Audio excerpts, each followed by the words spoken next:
This is the third part of Lesson 4.3, Solving Systems by Substitution. Okay, we're now going to set up a system of equations for story problems. We're not going to solve these today. We're just going to set them up. So we're going to, first of all, do three things. We're going to define our variables. Actually, two things this time because we're not going to solve. We're going to define our variables and we're going to write a system. So I will be looking to see that you did both things. Now, what is define the variables? Define the variables is tell me what letters you're using and what they stand for. So if we read the question, it says tickets to the theater cost $12 for adults and $9 for children. So think about it. We've got adults going and we've got children going. They cost different amounts. $12 for the adults, $9 for children. If I take my whole group, it costs $153 for 15 adults and children. So the thing is, I don't know in my group of 15, I don't know how many adults and how many children. But I do know it costs $153. So the question, and this is probably the most important thing to get you started, is look at the question. How many adults and how many children? Those are the two things I need to know. Because they're the two things I need to know, that's what I'm going to define my variables of. So I'm going to say A is going to stand for what? What is it about adults I don't know? I know how much they cost. I don't know how many there are. So I'm going to say the number of adults.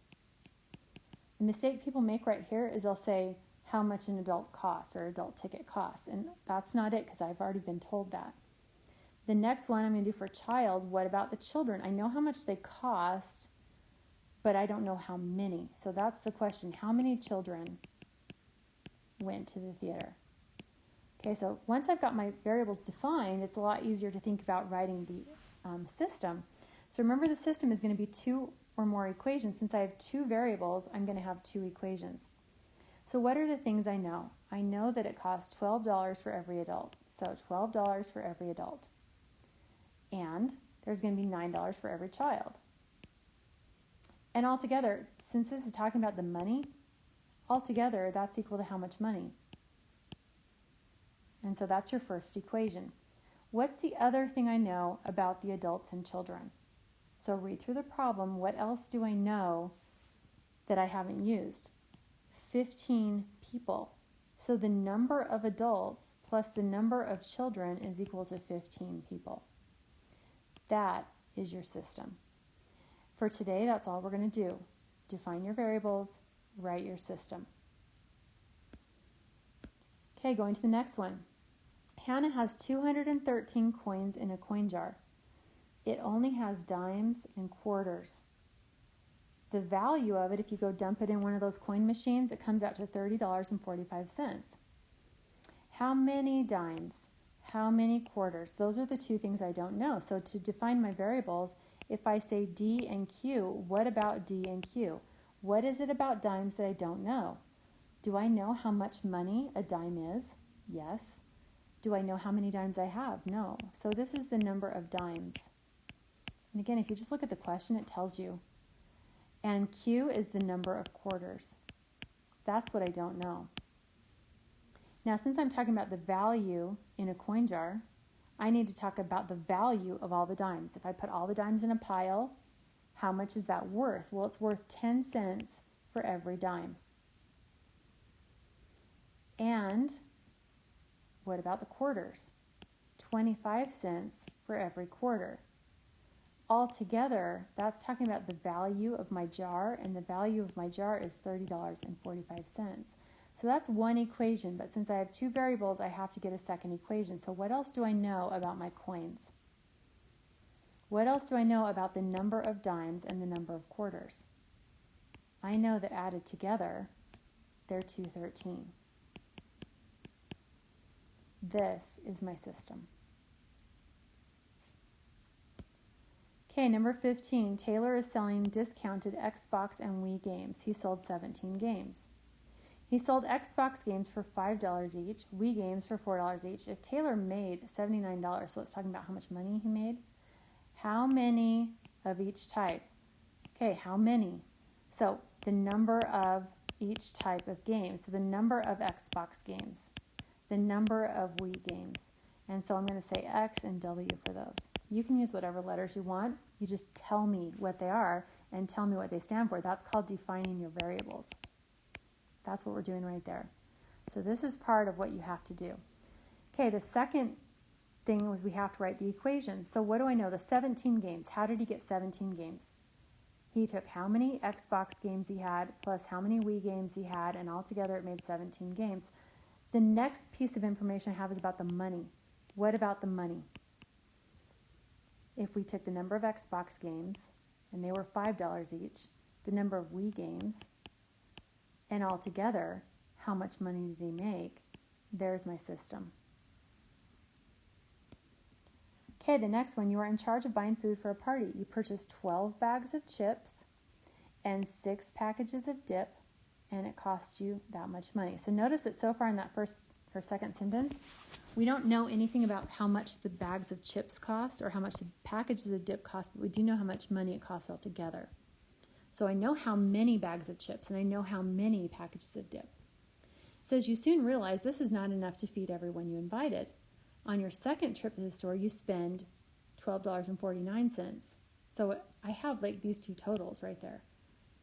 I still don't know how much the chips cost and the dip cost by themselves, but I know that I bought 3 bags of chips and 2 packages of dip. Read the question. What is the price for each bag of chips and each package of dip? So what don't I know? I don't know something about chips and something about dip. You're not going to say the number of chips. I know how many I got. Okay, altogether I got 12 and 3. Okay, but I'm not going to say the number of chips. That doesn't make any sense because I know how many. What I don't know is I don't know the cost of the chips. I don't know the cost of the dip. Okay, now let me warn you off of something that people do wrong here. They say, I bought 15 bags of chips and I bought 8 packages of dip, and it costs, and they add these two numbers together, and you're left with an equation that has 2 variables, and there's nothing else to do because you've used everything. So that's not the correct way to do this. That doesn't tell me the same thing anyway, because it's not going to help me find those different prices. So take the first trip to the store and take the second trip to the store. On your first trip, you bought 12 bags of chips. So 12, and then what about the bags of chips? How much did it cost you for 12 bags of chips? Well, if C is how much 1 bag of chips cost, then 12C is how much 12 bags cost. And you bought the dip. So what did the dip cost you? That much for 6 packages. And altogether, the cost of that was $42.84. The second trip to the store, you bought 3 bags of chips. 3 bags of chips and 2 packages of dip. And that time it cost you $12.49. That's your system of equations. So you have to kind of analyze, like, am I talking about the money part or the number part? And you have to take the information you have and think about maybe, like, is it different trips to the store? Or is it 2 different situations? Like with the coins, we had one sentence that was talking about the value and one sentence was talking about how many we had. Here, same thing. We talked about we had 17 games. That's the number of games you had. And the other information was about the money. Here, everything is about, both trips are about how many bags of chips we had and how much money. So you have to separate it differently. Let's do another one. Your science class has 9 assessments. Assessments are like tests and quizzes. Tests are worth 100 points. Quizzes are worth 50 points. So we've got tests and we've got quizzes.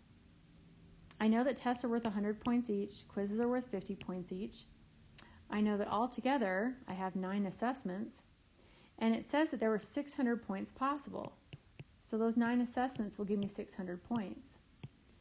How many tests and how many quizzes are there? So that's what I don't know. So the test is going to be not how much are the tests worth.